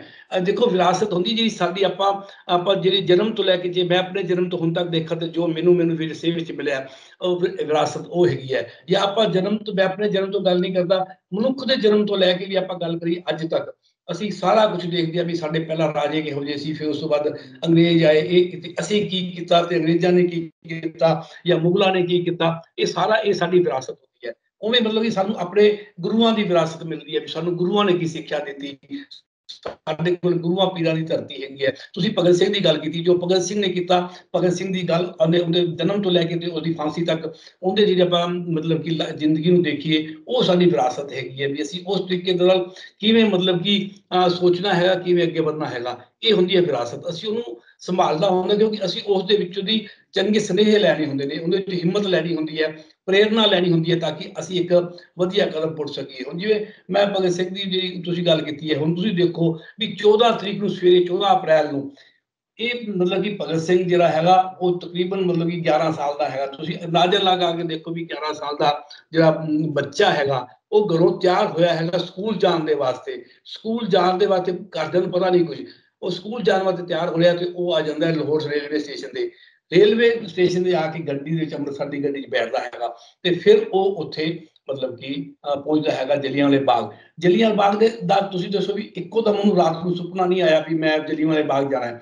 ਦਰਅਸਲ ਉਹਨਾਂ ਦੀ ਮੈਂ ਅਜੀਤ ਸਿੰਘ ਦੀ ਗੱਲ ਕੀਤੀ, ਅਜੀਤ ਸਿੰਘ ਜਿਹੜਾ ਹੈਗਾ ਉਸਦਾ ਚਾਚਾ ਹੈਗਾ, ਉਹਦੇ ਫਾਦਰ ਕਿਸ਼ਨ ਸਿੰਘ ਹੈਗੇ ਆ, ਉਸਦੇ ਪਿਤਾ ਜਿਹੜੇ ਹੈਗੇ ਨੇ ਅਰਜਨ ਸਿੰਘ ਹੈਗੇ ਆ। ਇਹ ਸਾਰਾ ਪਰਿਵਾਰ ਹੀ ਜਿਹੜਾ ਹੈਗਾ ਮਤਲਬ ਕਿ ਜੇ ਸਿੱਧਾ ਦੇਸ਼ ਭਗਤ ਨਹੀਂ ਹੈਗਾ ਤਾਂ ਮਤਲਬ ਕਿ ਇੱਕ ਸਮਾਜਿਕ ਕਾਰਜਕਰਤਾ ਹੈਗੇ ਨੇ, ਮਤਲਬ ਕਿ ਸਮਾਜਿਕ ਸਰੋਕਾਰਾਂ ਦੇ ਨਾਲ ਉਹਨਾਂ ਦਾ ਪਰਿਵਾਰ ਜੁੜਿਆ ਹੋਇਆ ਹੈਗਾ। ਅਸੀਂ ਮਤਲਬ ਕਿ ਜੇ ਅਰਜਨ ਸਿੰਘ ਦੀ ਗੱਲ ਵੀ ਕਰੀਏ ਤਾਂ ਉਹ ਉਸ ਵਕਤ ਦੇ ਰੂੜੀਵਾਦੀ ਮਤਲਬ ਕਿ ਵਿਚਾਰਾਂ ਨੂੰ ਤੋੜਨ ਵਾਲੇ, ਮਤਲਬ ਕਿ ਜਾਤ ਪਾਤ ਨੂੰ ਖਤਮ ਕਰਨ ਵਾਲੇ ਇਸ ਤਰ੍ਹਾਂ ਦੇ ਮਤਲਬ ਕਿ ਸ਼ਖਸ ਸੀਗੇ, ਜਿਨ੍ਹਾਂ ਨੇ ਆਪਣੇ ਦੋਵੇਂ ਕੀ ਤਿੰਨੇ ਬੇਟੇ ਉਹਨਾਂ ਦੇ ਸਵਰਨ ਸਿੰਘ ਤੇ ਆਪਣੇ ਕ੍ਰਿਸ਼ਨ ਸਿੰਘ ਤੇ ਅਜੀਤ ਸਿੰਘ, ਉਹਨਾਂ ਨੂੰ ਮਤਲਬ ਕਿ ਆਪਣੀ ਇੱਕ ਵਿਰਾਸਤ ਦਿੱਤੀ। ਉਹਨਾਂ ਨੇ ਉਸੇ ਤੋਂ ਅੱਗੋਂ ਨਿਕਲਦੇ ਹੋਏ ਅੱਗੋਂ ਫਿਰ ਜਿਹੜੀ ਭਗਤ ਸਿੰਘ ਤੱਕ ਆਈ। ਤਾਂ ਭਗਤ ਸਿੰਘ ਦਾ ਇਹ ਇੱਕ ਤਿਆਰੀ ਹੈਗੀ। ਉਹਨਾਂ ਦੇ ਘਰ ਦੇ ਵਿੱਚ ਰੋਜ਼ ਇਹਨਾਂ ਗੱਲਾਂ ਤੋਂ ਡਿਸਕਸ ਹੁੰਦਾ ਸੀਗਾ ਵੀ ਕਿਵੇਂ ਰੋਲਟ ਐਕਟ ਬਣਿਆ ਹੈਗਾ। ਉਹਨਾਂ ਨੇ ਵੀ ਲਾਹੌਰ ਦੇ ਵਿੱਚ ਰਹਿੰਦਿਆਂ ਮਤਲਬ ਕਿ ਭਗਤ ਸਿੰਘ ਲਾਹੌਰ 'ਚ ਸੀਗਾ, ਉਹਦੇ ਬਾਕੀ ਜਿਹੜਾ ਪਰਿਵਾਰ ਸੀਗਾ ਉਹ ਸਾਰੀ ਗੱਲਾਂ ਸੁਣਦੇ ਸੀਗੇ। ਉਹ ਉਹਦੇ ਦਿਮਾਗ 'ਚ ਸੀਗਾ। ਤੇ ਇਹ ਨਹੀਂ ਹੈਗਾ ਕਿ ਹੁਣ ਮਤਲਬ ਕਿ ਜਿਹੜੀ ਆਪਾਂ ਜਿਹੜੀ ਰੈਲੀ ਹੋਈ ਹੈਗੀ ਹੈ ਜਲਿਆਂਵਾਲੇ ਬਾਗ ਦੇ ਵਿੱਚ, ਉਹਦੇ ਵਿੱਚ ਸਿਰਫ ਅੰਮ੍ਰਿਤਸਰ ਤੋਂ ਲੋਕ ਨਹੀਂ ਸੀ, ਕੁਝ ਲੋਕ ਉੱਥੋਂ ਲਾਹੌਰ ਤੋਂ ਵੀ ਆਏ ਹੋਏ ਸੀਗੇ। ਤਾਂ ਕਿਉਂਕਿ ਲਾਹੌਰ ਤੇ ਅੰਮ੍ਰਿਤਸਰ ਤੇ ਮੈਂ ਦੱਸਿਆ ਵੀ 40 ਕਿਲੋਮੀਟਰ ਦਾ ਫਰਕ ਹੈਗਾ। 40 ਕਿਲੋਮੀਟਰ ਕੋਈ ਬਹੁਤਾ ਵਕਫਾ ਨਹੀਂ ਹੁੰਦਾ। ਆਪਾਂ ਜਲੰਧਰ ਦੀ ਗੱਲ ਕਰੀਏ, ਜਲੰਧਰ 80 ਕਿਲੋਮੀਟਰ ਹੈਗਾ ਤੇ ਇਸ ਕਰਕੇ ਉਦੋਂ ਵੀ ਲੋਕ ਸੀਗੇ। ਤਾਂ ਜਾਨੀ ਕਿ ਜਦੋਂ ਇਹ ਘਟਨਾਕ੍ਰਮ ਸ਼ਾਮ ਨੂੰ ਹੁੰਦਾ 4:30-5 ਵਜੇ ਜਲਿਆਂਵਾਲੇ ਬਾਗ ਦਾ ਕਾਂਡ, ਤੇ ਇਹ ਰਾਤ ਤੱਕ ਗੱਲ ਲਾਹੌਰ ਵਿੱਚ ਪਹੁੰਚ ਚੁੱਕੀ ਸੀਗੀ ਵੀ ਇੰਨਾ ਵੱਡਾ ਇਸ ਤਰ੍ਹਾਂ ਦਾ ਕਾਂਡ ਹੋਇਆ। ਉਹ ਮਤਲਬ ਕਿ ਸਾਰੀ ਰਾਤ ਮਤਲਬ ਕਿ ਸੋਚਦਾ ਰਿਹਾ ਹੋਣਾ ਭਗਤ ਸਿੰਘ ਵੀ ਕਿਵੇਂ ਮਤਲਬ ਕਿ ਇੱਕ ਨਿਰਥੇ ਲੋਕਾਂ ਦੇ ਆਰਾਮ ਨਾਲ ਬੈਠੇ ਹੋਏ ਬਾਗ ਵਿੱਚ ਬੈਠੇ ਹੋਏ ਇੱਕ ਲੋਕਾਂ ਦੇ ਆਪਸ ਵਿੱਚ ਚਰਚਾ ਕਰ ਰਹੇ ਲੋਕਾਂ ਦੇ ਉੱਤੇ ਅੰਨ੍ਹੇਵਾਹ ਗੋਲੀਆਂ ਚਲਾਈਆਂ ਗਈਆਂ ਤੇ ਉਹਨਾਂ ਨੂੰ ਮਾਰ ਦਿੱਤਾ ਗਿਆ। ਤੇ ਬਾਕੀ ਜੇ ਆਪਾਂ ਭਗਤ ਸਿੰਘ ਦੀ ਸਪੈਸ਼ਲ ਇੱਥੇ ਗੱਲ ਹੋਰ ਜੋੜਨੀ ਹੋਵੇ ਉਹ ਹੈਗਾ ਕਿ ਉਹਦੀ ਜ਼ਿੰਦਗੀ ਦੇ ਤੁਸੀਂ ਪੜਾਅ ਦੇਖ ਸਕਦੇ ਹੋ। ਨਨਕਾਣਾ ਸਾਹਿਬ ਦੇ ਵਿੱਚ ਵੀ ਜਦੋਂ ਗੋਲੀਆਂ ਚੱਲੀਆਂ ਤਾਂ ਉੱਥੇ ਵੀ ਜਾ ਕੇ ਆਇਆ। ਤਾਂ ਉਹਨੇ ਮਤਲਬ ਕਿ ਇਹ ਦੇਖਿਆ ਕਿ ਆਪ ਮਤਲਬ ਕਿ ਦੇਖ ਕੇ ਆਣਾ, ਪ੍ਰਤੱਖ ਮਤਲਬ ਕਿ ਉਹ ਜਗ੍ਹਾ ਮਤਲਬ ਕਿ ਉਹ ਘਟਨਾਕ੍ਰਮ ਨੂੰ ਦੇਖਣਾ। ਹੁਣ ਨੈਚੁਰਲੀ ਜਦੋਂ ਸਵੇਰੇ ਉਹ ਪਹੁੰਚ ਰਿਹਾ ਹੈਗਾ, ਰਾਤ ਨੂੰ ਕਰਫਿਊ ਲੱਗ ਗਿਆ ਤੇ ਉਸ ਵਕਤ ਦੱਸਾਂ ਵੀ 8 ਵਜੇ ਤੋਂ ਬਾਅਦ ਕਰਫਿਊ ਲੱਗ ਗਿਆ। ਜਿਹੜੀਆਂ ਲਾਸ਼ਾਂ ਪਈਆਂ ਸੀ ਉਹ ਵੀ ਮਤਲਬ ਕਿ ਉੱਥੇ ਪਈਆਂ ਰਹੀਆਂ ਉਸੇ ਤਰੀਕੇ ਨਾਲ। ਜ਼ਖਮੀ ਵੀ ਉਵੇਂ ਪਏ ਰਹੇ, ਜੇ ਤੜਪਦੇ ਰਹੇ, ਪਾਣੀ ਦੇ ਲਈ ਮਤਲਬ ਕਿ ਤੜਪਦੇ ਰਹੇ। ਉਹਨਾਂ ਨੂੰ ਪਾਣੀ ਪਿਆਉਣ ਵਾਲਾ ਵੀ ਕੋਈ ਨਹੀਂ ਸੀਗਾ ਕਿਉਂਕਿ ਸ਼ਹਿਰ ਵਿੱਚ ਕਰਫਿਊ ਲੱਗਿਆ ਹੋਇਆ ਸੀਗਾ। ਤਾਂ ਸਵੇਰੇ ਜਦੋਂ ਆਇਆ ਤਾਂ ਉਹ ਲਾਸ਼ਾਂ ਨਾਲ ਤੇ ਖੂਨ ਨਾਲ ਲੱਥਪੱਥ ਮਤਲਬ ਕਿ ਉਹਨੇ ਦੇਖਿਆ, ਮਤਲਬ ਕਿ ਪੂਰਾ ਦਾ ਪੂਰਾ। ਤਾਂ ਉਹਨੇ ਜਦੋਂ ਉਹ ਦੇਖਿਆ ਤਾਂ ਐਕਚੁਅਲੀ ਉਹਦੀ ਜ਼ਿੰਦਗੀ ਦਾ ਸਫ਼ਰ ਵੀ ਉਸ ਤੋਂ ਬਾਅਦ ਉਹ ਮਿੱਟੀ ਲੈ ਕੇ ਗਿਆ, ਮਿੱਟੀ ਉਹਨੇ ਘਰੇ ਰੱਖੀ, ਫੁੱਲਾਂ ਦੇ ਨਾਲ ਆਪਸ ਵਿੱਚ ਉਹ ਸ਼ਰਧਾਂਜਲੀ ਦੇ ਕੇ ਉਹਨੂੰ ਉਸ ਅਲਮਾਰੀ ਦੇ ਵਿੱਚ ਉਸ ਬੋਤਲ ਨੂੰ ਸੰਭਾਲ ਕੇ ਰੱਖਿਆ। ਤਾਂ ਮੈਂ ਜਿਹੜੀ ਗੱਲ ਕਹੀ ਸੀ ਉਹਨੇ ਮਤਲਬ ਕਿ ਸਾਡੀ ਸਾਰੀ ਆਜ਼ਾਦੀ ਦੀ ਜਿਹੜੀ ਲੜਾਈ ਹੈਗੀ ਹੈ ਉਸ ਨੂੰ ਇੱਕ ਨਵਾਂ ਮੋੜ ਦਿੱਤਾ ਤੇ ਉਸ ਵਿੱਚ ਇੱਕ ਤੇਜ਼ੀ ਲਿਆਂਦੀ, ਜਿਸ ਕਰਕੇ ਅਸੀਂ 1947 ਵਿੱਚ ਆਜ਼ਾਦ ਹੋ ਸਕੇ। ਇੱਥੇ ਇੱਕ ਹੋਰ ਹੀਰੋ ਵੀ ਆਪਾਂ ਨੂੰ ਮਤਲਬ ਕਿ ਜਿਹੜਾ ਹੈਗਾ ਸ਼ਹੀਦ ਯਾਦ ਰੱਖਣਾ ਚਾਹੀਦਾ, ਊਧਮ ਸਿੰਘ ਜੀ। ਉਦੋਂ ਅੰਮ੍ਰਿਤਸਰ ਦੇ ਜਿਹੜਾ ਹੈਗਾ ਯਤੀਮਖਾਨੇ ਦੇ ਵਿੱਚ ਸੀਗਾ ਤੇ ਉਸ ਨੇ ਮਤਲਬ ਕਿ ਜਿਹੜਾ ਸੀਗਾ ਜਦੋਂ ਉਹਨੇ ਮਤਲਬ ਕਿ ਸਾਰਾ ਘਟਨਾਕ੍ਰਮ ਉਹ ਵੀ ਉਸ ਵਕਤ ਕੋਈ ਬਹੁਤੀ ਵੱਡੀ ਉਮਰ ਨਹੀਂ ਸੀਗੀ ਉਸਦੀ, ਕੋਈ 13-14 ਸਾਲ ਦਾ ਉਹ ਹੈਗਾ ਸੀਗਾ। 13 ਸਾਲ ਦਾ ਆਪਾਂ ਕਹਿ ਸਕਦੇ ਹਾਂ ਉਹ ਹੈਗਾ ਸੀਗਾ। ਤੇ 13 ਸਾਲ ਦਾ ਜਿਹੜਾ ਬੱਚਾ ਹੈਗਾ ਉਹਦੇ ਮਨ ਤੇ ਜਿਹੜਾ ਅਸਰ ਪਿਆ ਤਾਂ ਉਸਨੇ ਉਸ ਵਕਤ ਸਹੁੰ ਖਾਧੀ ਕਿ ਮੈਂ ਇਸ ਦਾ ਬਦਲਾ ਲੈ ਕੇ ਲਊਂਗਾ। ਤੇ ਉਹਨੇ ਤਕਰੀਬਨ ਮਤਲਬ ਕਿ ਜਿਹੜਾ ਹੈਗਾ 1919 ਤੋਂ ਲੈ ਕੇ 21 ਸਾਲ ਤੱਕ ਆਪਣੇ ਮਨ ਦੇ ਲਈ ਵੀ ਜਿਹੜੀ ਸਹੁੰ ਹੈਗੀ ਆ ਉਹਨੂੰ ਦਬਾ ਕੇ ਰੱਖਿਆ ਤੇ ਅਲਟੀਮੇਟਲੀ ਉਹਨੇ 1940 ਵਿੱਚ ਬਦਲਾ ਲਿਆ। ਤੇ ਜਾ ਕੇ ਉਹ ਠੀਕ ਹੈ ਕਿ ਜਨਰਲ ਡਾਇਰ ਨਹੀਂ ਮਰਿਆ ਉਸ ਤੋਂ, ਕਿਉਂਕਿ ਜਨਰਲ ਡਾਇਰ ਨੂੰ ਲੱਭ ਰਿਹਾ ਸੀਗਾ, ਪਰ ਜਨਰਲ ਡਾਇਰ ਪਹਿਲਾਂ ਹੀ ਮਰ ਚੁੱਕਾ ਸੀਗਾ ਜਦੋਂ ਉਹ ਪਹੁੰਚਿਆ। ਤਾਂ ਜਨਰਲ ਅਡਵਾਇਰ ਨੂੰ ਮਾਰਿਆ ਜਿਹਨੇ ਹੁਕਮ ਦਿੱਤਾ ਸੀ ਉਸ ਨੂੰ ਕਿ ਤੂੰ ਇਸ ਤਰ੍ਹਾਂ ਕਰ ਲੈ। ਤੇ ਜਿਹੜਾ ਕਿ ਗਵਰਨਰ ਸੀਗਾ ਜਿਹੜਾ ਉਸ ਵਕਤ ਜਿਹਨੇ ਉਹਨੂੰ ਕਮਾਂਡ ਦਿੱਤੀ ਸੀ, ਉਹਨੇ ਮਤਲਬ ਕਿ ਕਹਿਣ ਦਾ ਮਤਲਬ ਵੀ ਉਸਨੇ ਵੀ ਇਸ ਘਟਨਾਕ੍ਰਮ ਨੂੰ ਆਪਣੇ ਮਨ ਦੇ ਚ ਉਹਨੇ ਇੰਨਾ ਮਤਲਬ ਕਿ ਉਹਨੇ ਕੀਤਾ। ਤਾਂ ਕਹਿਣ ਦਾ ਮਤਲਬ ਇਹ ਹੈ ਕਿ ਇਹ ਜਿਹੜੇ ਸਾਡੇ ਸ਼ਹੀਦ ਨੇ ਇਹਨਾਂ ਦੀ ਜਿਹੜੀ ਗਾਥਾ ਹੈਗੀ ਹੈ, ਇਹਨਾਂ ਦੀ ਜਿਹੜੀ ਕਹਾਣੀ ਹੈਗੀ ਹੈ, ਜਿਹੜੀ ਮਤਲਬ ਕਿ ਜਿਹੜੀ ਜਲਿਆਂਵਾਲਾ ਬਾਗ ਤੋਂ ਇਹਨਾਂ ਨੇ ਮਤਲਬ ਘਟਨਾਕ੍ਰਮ ਤੋਂ ਸਿੱਖਿਆ, ਅੱਜ ਸਾਨੂੰ ਵੀ ਮਤਲਬ ਕਿ ਆਪਣੇ ਨੌਜਵਾਨਾਂ ਨੂੰ, ਆਪਣੇ ਲੋਕ ਦੇਸ਼ ਵਾਸੀਆਂ ਨੂੰ ਵੀ ਇਸ ਸਾਰੇ ਘਟਨਾਕ੍ਰਮ ਦੇ ਵਿੱਚੋਂ ਦੀ ਅੰਡਰਸਟੈਂਡ ਕਰਨਾ ਚਾਹੀਦਾ, ਸਬਕ ਲੈਣਾ ਚਾਹੀਦਾ ਹੈਗਾ। ਡਾਇਰ ਦਾ ਆਪਣਾ ਸਬਕ ਸੀਗਾ, ਸਾਨੂੰ ਜਲਿਆਂਵਾਲਾ ਬਾਗ ਸਬਕ ਦਿੰਦਾ ਹੈਗਾ ਭਾਈਚਾਰੇ ਦਾ, ਆਪਣੇ ਦੇਸ਼ ਲਈ ਕੁਰਬਾਨ ਹੋਣ ਦਾ, ਆਪਣੇ ਮਿਲ ਕੇ ਰਹਿਣ ਦਾ। ਇਹ ਸਾਨੂੰ ਸਬਕ ਜਿਹੜੇ ਨੇ ਇਹ ਸਿੱਖਣੇ ਚਾਹੀਦੇ ਨੇ। ਤੁਸੀਂ ਦੇਖਿਆ ਹੋਊਗਾ ਕਿ ਜਦੋਂ ਵੀ ਕੋਈ ਪੰਜਾਬ ਦੇ ਵਿੱਚ ਕੋਈ ਮੂਵਮੈਂਟ ਸ਼ੁਰੂ ਹੁੰਦੀ ਹੈ, ਕੋਈ ਨਵੇਂ ਮਤਲਬ ਕਿ ਲੈ ਕੇ ਵਿਚਾਰਾਂ ਨੂੰ ਲੈ ਕੇ ਕੋਈ ਆਪਣਾ ਕਰਨਾ ਚਾਹੁੰਦਾ ਹੈ ਅੰਦੋਲਨ, ਉਹ ਜਲਿਆਂਵਾਲੇ ਬਾਗ ਤੋਂ ਨਮਨ ਕਰਕੇ ਨਿਕਲਦਾ ਹੈਗਾ ਤੇ ਫਿਰ ਉਹ ਆਪਣੀ ਜਿਹੜੀ ਹੈਗੀ ਹੈ ਯਾਤਰਾ ਸ਼ੁਰੂ ਕਰਦਾ ਜਾਂ ਆਪਣਾ ਕੰਮ ਸ਼ੁਰੂ ਕਰਦਾ ਹੈਗਾ। ਤਾਂ ਇਹ ਸੀਗਾ ਮਤਲਬ ਕਿ ਉਹਦਾ। ਹਾਂਜੀ, ਜਲਿਆਂਵਾਲੇ ਬਾਗ ਦੀ ਜੋ ਵਿਰਾਸਤ ਹੈ, ਅਸੀਂ ਉਹਨੂੰ ਸਾਂਭ ਕੇ ਕਿਵੇਂ ਰੱਖੀਏ? ਕੀ ਸਹੀ ਤਰੀਕਾ ਹੈ ਉਸ ਨੂੰ ਸਾਂਭ ਕੇ ਰੱਖਣ ਦਾ, ਤਾਂ ਕਿ ਆਉਣ ਵਾਲੀ ਪੀੜ੍ਹੀ ਤੱਕ ਉਹ ਵਿਰਾਸਤ ਸਹੀ ਸਲਾਮਤ ਪਹੁੰਚ ਸਕੇ? ਦੇਖੋ, ਵਿਰਾਸਤ ਨੂੰ ਸਾਂਭਣ ਦਾ ਇੱਕ ਮਕਸਦ ਹੁੰਦਾ ਹੈ। ਜਿਹੜੀ ਮੈਂ ਗੱਲ ਕੀਤੀ ਵੀ ਵਿਰਾਸਤ ਨੂੰ ਸਾਂਭਣ ਦਾ ਹੈਗਾ ਵੀ ਜੇ ਮੈਨੂੰ ਨਹੀਂ ਪਤਾ, ਜੇ ਆਪਾਂ ਸ਼ੁਰੂ 'ਚ ਗੱਲ ਕੀਤੀ, ਮੰਨ ਲਓ ਕਿ ਜਿਹਨਾਂ ਨੂੰ ਨਹੀਂ ਪਤਾ, ਜਿਹਨੇ ਸਿਰਫ ਜਲਿਆਂਵਾਲੇ ਬਾਗ ਬਾਰੇ ਸੁਣਿਆ ਹੈਗਾ ਤੇ ਇਹ ਜਾਂ ਇਹ ਘਟਨਾਕ੍ਰਮ ਮੈਂ ਆਪਾਂ ਜਿਹੜਾ ਇੱਥੇ ਡਿਸਕਸ ਕਰ ਰਹੇ ਹਾਂ, ਉਹ ਉੱਥੇ ਜਦੋਂ ਜਾਵੇ ਤਾਂ ਉਹਨੂੰ ਉਹ ਫੀਲਿੰਗ ਆਵੇ ਵੀ ਇਹ ਘਟਨਾਕ੍ਰਮ ਇੱਥੇ ਐਵੇਂ ਵਾਪਰਿਆ ਹੋਊਗਾ, ਇਹ ਮਿੱਟੀ ਹੈਗੀ ਹੈ, ਇਸ ਮਿੱਟੀ ਦੇ ਉੱਤੇ ਹਜ਼ਾਰਾਂ ਲੋਕਾਂ ਦਾ ਖੂਨ ਡੁੱਲਿਆ ਹੋਊਗਾ। ਇਹ ਫੀਲਿੰਗ ਆਉਣੀ ਚਾਹੀਦੀ ਹੈ ਉੱਥੇ ਜਾ ਕੇ। ਮੈਂ ਤੁਹਾਨੂੰ ਗੱਲ ਦੱਸਦਾ ਕਿ ਮੇਰਾ ਬੇਟਾ ਮਤਲਬ ਕਿ ਹੈਗਾ ਫਿਲਮ ਮੇਕਰ ਦੇ, ਉਹ ਮਤਲਬ ਕਿ ਉਹਦੇ ਦੋਸਤ ਆਏ ਦਿੱਲੀ ਤੋਂ ਤੇ ਉਹ ਕਹਿੰਦੇ ਅਸੀਂ ਜਲਿਆਂਵਾਲਾ ਬਾਗ ਦੇਖਣਾ ਹੈਗਾ ਤੇ ਉਹ ਉਹਨਾਂ ਨੂੰ ਲੈ ਗਿਆ। ਤੇ ਮਤਲਬ ਕਿ ਉਹ ਰੂਟੀਨ ਦੇ ਜਿਵੇਂ ਹੁੰਦਾ ਹੀ ਹੈ, ਜਲਿਆਂਵਾਲਾ ਬਾਗ ਦਰਬਾਰ ਸਾਹਿਬ ਲੋਕੀ ਆਉਂਦੇ ਅੰਮ੍ਰਿਤਸਰ ਇਹ ਦੇਖਣਾ ਚਾਹੁੰਦੇ ਹੈਗੇ ਨੇ। ਉਹ ਜਦੋਂ ਸ਼ਾਮ ਨੂੰ ਆਏ ਘਰੇ ਵਾਪਸ ਤਾਂ ਮੇਰੇ ਨਾਲ ਉਹ ਬੱਚੇ ਜਿਹੜੇ ਨੇ ਉਹ ਡਿਸਕਸ ਕਰਨ ਤੋਂ ਪਹਿਲਾਂ ਬੜੇ ਪਰੇਸ਼ਾਨ ਸੀਗੇ। ਪਰੇਸ਼ਾਨ ਇਸ ਕਰਕੇ ਸੀਗੇ, ਇੱਕ ਗੱਲ ਤਾਂ ਇਹ ਸੀਗੀ ਵੀ ਅਸੀਂ ਬਾਗ 'ਚ ਐਂਟਰ ਕਰ ਰਹੇ ਹਾਂ ਤੇ ਉਹਨਾਂ ਦੇ ਦਿਮਾਗ ਦੇ ਸੀਗਾ ਵੀ ਇੱਕ ਬੜਾ ਸ਼ਹੀਦੀ ਸਮਾਰਕ ਹੈ, ਇੰਨਾ ਵੱਡਾ ਸ਼ਹੀਦੀ ਸਮਾਰਕ ਹੈ, ਪਰ ਕਹਿੰਦਾ ਲੋਕੀ ਬੜੇ ਇਸ ਤਰ੍ਹਾਂ ਜਾ ਰਹੇ ਨੇ ਜਿਵੇਂ ਟਹਿਲਣ ਜਾ ਰਹੇ ਹੁੰਦੇ ਨੇ। ਕਿਸੇ ਦੇ ਹੱਥ ਦੇ ਵਿੱਚ ਕੁਰਕਰੇ ਨੇ, ਕਿਸੇ ਦੇ ਹੱਥ ਵਿੱਚ ਆਈਸਕ੍ਰੀਮ ਦਾ ਕੋਨ ਹੈ, ਕਿਸੇ ਦੇ ਹੱਥ ਵਿੱਚ ਕੋਈ ਮਤਲਬ ਕਿ ਬੜੇ ਟੇਢੇ ਮੇਢੇ ਢੰਗ ਨਾਲ ਸੈਲਫੀਆਂ ਲੈ ਰਿਹਾ ਹੈਗਾ। ਉਹਨਾਂ ਨੂੰ ਮਤਲਬ ਕਿ ਵੀ ਕੋਈ ਗੰਭੀਰਤਾ ਵਾਲਾ ਉੱਥੇ ਸੀਨ ਨਹੀਂ ਸੀਗਾ। ਉਹ ਮੈਂ ਕਿਹਾ ਬੱਚੇ ਜਦੋਂ ਮਤਲਬ ਕਿ ਉੱਥੇ ਬਾਗ ਵਿੱਚ ਪਹੁੰਚੇ ਤਾਂ ਉਹਨਾਂ ਦਾ ਉੱਥੇ ਪੈਰ ਰੱਖਣ ਨੂੰ ਦਿਲ ਨਹੀਂ ਸੀ ਕਰ ਰਿਹਾ। ਉਹਨਾਂ ਨੇ ਮੈਨੂੰ ਦੱਸਿਆ ਕਿ ਅਸੀਂ ਉੱਥੇ ਪੈਰ, ਸਾਨੂੰ ਸਮਝ ਨਹੀਂ ਆ ਸੀ ਵੀ ਅਸੀਂ ਕਿੱਥੇ ਪੈਰ ਰੱਖੀਏ ਕਿੱਥੇ ਨਾ ਰੱਖੀਏ, ਵੀ ਇੱਥੇ ਮਤਲਬ ਕਿ ਜਿਹੜਾ ਅਸੀਂ ਸੁਣਿਆ ਹੈਗਾ ਵੀ ਇੱਥੇ ਹਜ਼ਾਰਾਂ ਲੋਕਾਂ ਦਾ ਜਿਹੜਾ ਖੂਨ ਹੈ ਇੱਥੇ ਡੁੱਲਿਆ ਹੈਗਾ ਤੇ ਸਾਨੂੰ ਲੱਗਦਾ ਸੀ ਅਸੀਂ ਸ਼ਹੀਦਾਂ ਦੇ ਉਹਨਾਂ ਦੇ ਖੂਨ ਦੇ ਉੱਤੇ ਜਿਹੜਾ ਹੈਗਾ ਉਹ ਪੈਰ ਰੱਖ ਕੇ ਜਾ ਰਹੇ ਹੈਗੇ ਆ। ਇਹ ਭਾਵਨਾ ਇਸ ਕਰਕੇ ਮਤਲਬ ਕਿ ਦੇਖੋ ਨਾਲ ਗੁਰਦੁਆਰਾ ਹੈਗਾ, ਉਹ ਗੁਰਦੁਆਰੇ ਜਾ ਕੇ ਆਏ ਨੇ। ਉੱਥੋਂ ਤੁਸੀਂ ਜਦੋਂ ਟੱਪਦੇ ਹੋ ਪਹਿਲਾਂ ਪਾਣੀ ਦੇ ਵਿੱਚੋਂ ਦੀ ਤੁਸੀਂ ਪੈਰ ਧੋ ਕੇ ਅੰਦਰ ਜਾਂਦੇ ਹੈਗੇ ਹੋ। ਉਹ ਇੱਕ ਸ਼ਰਧਾ ਜਿਹੜੀ ਹੈਗੀ ਹੈ ਉਸ ਤਰੀਕੇ ਨਾਲ ਜੇ ਤੁਸੀਂ ਉੱਥੇ ਮਤਲਬ ਸਿਰ ਢੱਕ ਕੇ ਜਾਣਾ ਹੁੰਦਾ ਹੈ ਤਾਂ ਉਹਨਾਂ ਨੂੰ ਲੱਗਦਾ ਸੀ ਕਿ ਇਹੋ ਜਿਹੇ ਕੁਝ ਇੱਥੇ ਵੀ ਮਤਲਬ ਹੋਇਆ ਹੋਊਗਾ। ਇਹ ਮੈਂ ਉਦੋਂ ਦੀ ਗੱਲ ਦੱਸ ਰਿਹਾ ਜਦੋਂ ਹਜੇ ਉਸ ਦਾ ਨਵੀਨੀਕਰਨ ਨਹੀਂ ਹੋਇਆ ਸੀਗਾ। ਅੱਜ ਦੇ ਤੁਸੀਂ ਨਵੀਨੀਕਰਨ ਵਿੱਚ ਮੈਂ ਤੁਹਾਨੂੰ ਉਹ ਸਾਰਾ ਦ੍ਰਿਸ਼ 2 ਮਿੰਟਾਂ ਦੇ ਵਿੱਚ ਦੱਸਣਾ ਚਾਹੁੰਦਾ ਕਿ ਜਿਹੜੀ ਪੀੜੀ ਗਲੀ ਹੈਗੀ ਹੈ, ਹੁਣ ਉਹ ਪੀੜੀ ਗਲੀ ਜਿਸ ਤਰ੍ਹਾਂ ਮੈਂ ਦੱਸਿਆ ਸੀਗਾ ਵੀ 2 ਬੰਦੇ ਵੀ ਇਕੱਠੇ ਜਾਣ ਤਾਂ ਉਹਨਾਂ ਦਾ ਆਪਸ ਦੇ ਵਿੱਚ ਮਤਲਬ ਕਿ ਮੋਢਾ ਨਾਲ ਮੋਢਾ ਟਕਰਾਊਗਾ। ਹੁਣ ਉਹ ਪੀੜੀ ਗਲੀ ਹੈਗੀ ਹੈ, ਉੱਥੇ ਤੁਸੀਂ ਦੋਵਾਂ ਸਾਈਡਾਂ ਤੇ ਠੀਕ ਹੈ ਚਿੱਤਰਕਲਾ ਕੀਤੀ ਹੈਗੀ ਹੈ। ਚਿੱਤਰਕਲਾ ਦੇ ਵਿੱਚ ਲੋਕੀ ਇਸ ਤਰ੍ਹਾਂ ਦਿਖਾਏ ਨੇ ਜਿਵੇਂ ਕੋਈ ਮੇਲੇ ਵਿੱਚ ਜਾ ਰਹੇ ਹੋਣ। ਤੇ ਮਤਲਬ ਇਹ ਨਹੀਂ ਹੈਗਾ ਵੀ ਕੋਈ ਰੈਲੀ ਵਿੱਚ ਜਾ ਰਹੇ ਨੇ ਜਾਂ ਕੋਈ ਇਸ ਤਰ੍ਹਾਂ ਦੇ ਥਾਂ ਤੇ ਜਾ ਰਹੇ ਨੇ ਜਿੱਥੇ ਇੱਕ ਚਰਚਾ ਹੋ ਰਹੀ ਹੈ। ਮੰਨ ਲਓ ਕਿ ਉਹ ਦ੍ਰਿਸ਼ ਹੀ ਕ੍ਰੀਏਟ ਕਰਨਾ ਚਾਹੁੰਦੇ ਹਾਂ ਅਸੀਂ, ਜਿਹਦੇ ਵਿੱਚ ਲੋਕੀ ਇਕੱਠੇ ਉਹਨਾਂ ਦੇ ਚਿਹਰੇ ਤੇ ਉਹ ਡਰ ਦੇ ਮਾਹੌਲ ਦੇ ਵਿੱਚੋਂ ਹੀ ਬਾਹਰ ਨਿਕਲ ਕੇ ਆਏ ਸੀ ਵੀ ਕਿਉਂਕਿ ਬਾਹਰ ਕਰਫਿਊ ਲੱਗਿਆ ਹੋਇਆ ਸੀਗਾ। ਉਹ ਗਲੀ ਹੈਗੀ। ਉਸ ਤੋਂ ਬਾਅਦ ਤੁਸੀਂ ਐਂਟਰ ਕਰਦੇ ਹੋ। ਐਂਟਰ ਕਰਨ ਤੋਂ ਬਾਅਦ ਪਹਿਲਾਂ ਉੱਥੇ ਇੱਕ ਮਤਲਬ ਕਿ ਇੱਕ ਜੋਤੀ ਜਗਦੀ ਸੀਗੀ ਬਿਲਕੁਲ ਉਹ ਜਿਹੜਾ ਛੋਟੀ ਜਿਹੀ ਗਲੀ ਟੱਪਣ ਤੋਂ ਬਾਅਦ ਜਦੋਂ ਬਾਗ ਸ਼ੁਰੂ ਹੁੰਦਾ ਹੈਗਾ ਤੇ ਸੱਜੇ ਪਾਸੇ ਮਤਲਬ ਕਿ ਇੱਕ ਫਲੇਮ ਜਿਹੜਾ ਆਪਾਂ ਕਹਿੰਦੇ ਨੇ ਮਤਲਬ ਕਿ ਲੋਕਾਂ ਦੇ ਸ਼ਹੀਦਾਂ ਦੀ ਯਾਦ ਦੇ ਵਿੱਚ ਇੱਕ ਮਤਲਬ ਕਿ ਜੋਤ ਜਗਾਈ ਹੋਈ ਸੀਗੀ। ਹੁਣ ਉਹ ਜੋਤ ਜਿਹੜੀ ਹੈਗੀ ਆ ਉਹ ਚੁੱਕ ਕੇ ਕਾਫੀ ਪਿੱਛੇ ਲੈ ਗਏ, ਜਿਹੜੀ ਨਜ਼ਰ ਨਹੀਂ ਆਉਂਦੀ। ਦੂਜੇ ਸਾਈਡ ਤੇ ਲੈਫਟ ਸਾਈਡ ਤੇ ਉਹ ਇੱਕ ਜਗ੍ਹਾ ਸੀਗੀ ਜਿੱਥੇ ਖੜ ਕੇ ਡਾਇਰ ਨੇ ਮਤਲਬ ਕਿ ਗੋਲੀਆਂ ਦੇ ਵਾਸਤੇ ਮਤਲਬ ਕਿ ਚਲਾਉਣ ਦੇ ਵਾਸਤੇ ਆਪਣੀ ਉਹ ਜਿਹੜੀ ਹੈਗੀ ਹੈ ਉਹ ਰੱਖੀ ਹੋਈ ਸੀਗੀ। ਤੇ ਉਹ ਪੁਆਇੰਟ ਜਿਹੜਾ ਸੀਗਾ ਉਹ ਮਤਲਬ ਕਿ ਉੱਥੋਂ ਦੀ ਹੁਣ ਚੁੱਕ ਦਿੱਤਾ ਹੈਗਾ। ਦੂਜੀ ਗੱਲ ਹੈਗੀ ਹੈਗਾ ਇੱਕ ਬੜਾ ਵੱਡਾ ਪਾਰਕ ਜਿਹਾ ਬਣਾਤਾ, ਉੱਚਾ ਜਿਹਾ ਘਾਹ ਬਣਾਤਾ, ਮਤਲਬ ਗ੍ਰੀਨ ਜੀ ਮਤਲਬ ਕਿ ਬੈਲਟ ਬਣਾਤੀ ਇੱਕ ਛੋਟੀ ਜੀ ਇੱਕ ਆਪਾਂ ਪਹਾੜੀ ਕ੍ਰੀਏਟ ਕਰਦੇ ਹਾਂ ਜਿਵੇਂ ਮਤਲਬ ਕਿ ਸੀਨਰੀ ਬਣਾਉਣ ਵਾਸਤੇ ਵੀ ਇੱਕ ਬੜੀ ਵਧੀਆ ਸੀਨਰੀ ਜੀ ਲੱਗਦੀ ਹੈ ਅੰਦਰ ਵੜਦੇ ਤੁਹਾਡੀ ਅੱਖਾਂ ਦੇ ਸਾਹਮਣੇ ਬੜਾ ਇੱਕ ਖੂਬਸੂਰਤ ਦਾ ਦ੍ਰਿਸ਼ ਆਉਂਦਾ ਹੈਗਾ।